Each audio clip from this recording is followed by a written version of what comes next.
ఇక ప్రముఖ కవి రచయిత అందశ్రీ కన్నుమూశారు. సికింద్రాబాద్ గాంధీ ఆసుపత్రిలో చికిత్స పొందుతూ తుదిశ్వాస విడిచారు. సికింద్రాబాద్ లాలగూడలోని ఇంట్లో అందశ్రీ ఒక్కసారిగా కుప్పకూలిపోయారు. వెంటనే ఆయన కుటుంబ సభ్యులు గాంధీ ఆసుపత్రికి తరలించారు. అక్కడే చికిత్స పొందుతూ ఇవాళ ఉదయం 7:25 అందశ్రీ తుదిశ్వాస విడిచినట్టు వైద్యులు ప్రకటించారు. సిద్దిపేట జిల్లా మద్దూరు మండలం రేబర్తి గ్రామానికి చెందిన అందశ్రీ అసలు పేరు అందయ్యల్లయ్య. ఆయనకు 3 కుమార్తెలు, 1 కుమారుడున్నారు.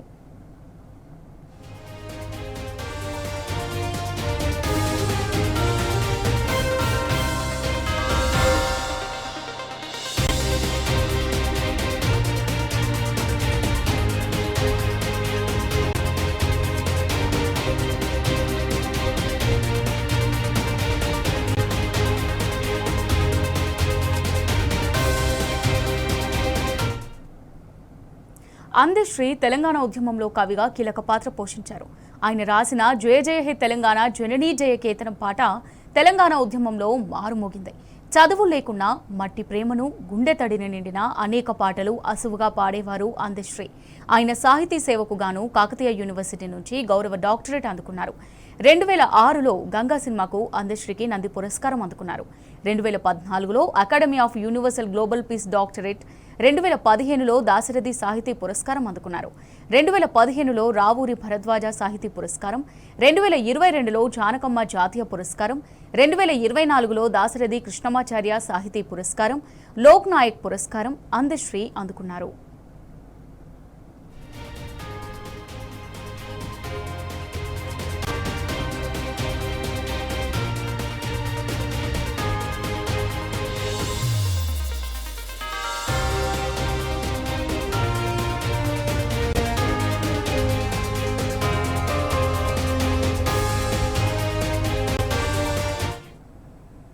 దీని గురించి మనతో మాట్లాడడానికి ఫోన్లో సిద్ధంగా ఉన్నారు ప్రముఖ కవి ఎమ్మెల్సీ గోరేటి వెంకన్న గారు. నమస్తే సార్. తెలంగాణ ఉద్యమంలో చూసినట్టయితే మీరిద్దరు కలిసి ఎన్నో సమావేశాల్లో పాల్గొన్నారు, ఎన్నో పాటలు పాడారు. మరి అందశ్రీ అకాల మరణం నిజంగా దిగ్భ్రాంతికరం. దీని పట్ల మీ స్పందన ఏంటి? వారితో మీకు ఉన్నటువంటి అనుబంధం ఏ విధమైనటువంటిది? అక్కడ కూడా ఉండేదంటే అతను అక్షరానికి నోచుకోలేదుగా అద్భుతమైన ఆత్మశక్తిగతమైన ఆధ్యాత్మికతతోని లేదా తన ఆయన ఆలోచనతో గొప్ప కవిత్వం రాసినాడు, గేయాలు రాసినాడు. నాతో సమానంగా సమాంతరంగా ఏదైనా కొంత నేను నా సమకాలికులు ఎవరినైనా కొంత రాయగలడు అని గౌరవించిన వాళ్ళది అందశ్రీ ముక్కుడు. తనకంత శక్తి సామర్థ్యం ఉండేది. తర్వాత అన్నిటికంటే వ్యక్తిగతంగా కూడా చాలా అనుబంధం ఉంటుంది. బోలా మనిషి అలాగనే లోపల దాచుకునేవాడు కాదు. ఏదైనా ఈ విషయంలో విభేదాలను ఎంటర్ మళ్ళీ కలిసి వచ్చేవాడు. గద్దరంలో చనిపోయినప్పుడు అట్లా పోయేది. రెండోది తాను రాసిన తెలంగాణ గీతం జైబోలో తెలంగాణ కానీ ఉద్యమ కాలంలో నా పాటలతో పాటు ఆయన పాడేది, కోరసం ఆయన పాట నేను పాడేది. దానికంటే నాకు ఆయనకు మధ్యలో ఈ 40 ఏళ్ళ నుంచి సాన్నిధ్యం. చిక్క రామదాస్ గారిని మిత్రులు. తర్వాత ఆయన వాళ్ళ రాజు వాళ్ళ నాన్నగారు చనిపోయినప్పుడు నేను పోయినా, మా నాన్న పోయి తను వచ్చినాడు. అప్పుడు తక్కువ అందశ్రీ గారు తండ్రి చనిపోయినప్పుడు చాలా మంది తక్కువ వచ్చారు. అందులో నేను ముఖ్యం అక్కడే కొరగలుగుతున్నాను.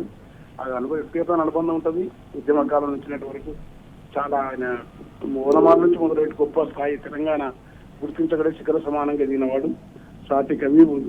చాలా వినమ్రమైన జీవన అతనికి వెళ్ళిపోతున్న అడిగి అవుతున్నామా బాధాకరం అది. ఎందుకంటే తన ఆరోగ్యం కూడా చాలా ఏది అలవాటు కూడా వెళ్ళేవి అతనికి. అకస్మాత్తు జరగటం అనేది బాధ అనిపిస్తుంది. రైట్ వెంకన్న గారు, ఓనమాలు నేర్వకున్నా సరే సాహిత్యాన్ని నమ్ముకొని ఒక గొప్ప స్థాయికి ఎదిగారు. తన పాటలతో ఎంతో మందిని చైతన్యపరిచారు, ఎంతో మందికి స్ఫూర్తిదాయకం అని చెప్పొచ్చు. మరి అలాంటి అందశ్రీ గారి పాటలో మీకు నచ్చిన ఒక పాట మా కోసం పాడగలరా? ప్రతి పాట మాయమైపోతున్నాడమ్మా మనిషన్నవాడు, మత్సుకైనా లేడు చూడు మానవత్వము ఉన్నవాడు. ఆ పాట జీవోలో తెలంగాణ గలగర్జనల వీణా. ఆ పాట తర్వాత ఈ పాటల్లో కూడా తర్వాత అద్భుతంగా వెళ్ళిపోతున్నా వచ్చి నేల మస్కబారిన బింది ఈ పాట. ఆ తర్వాత అతను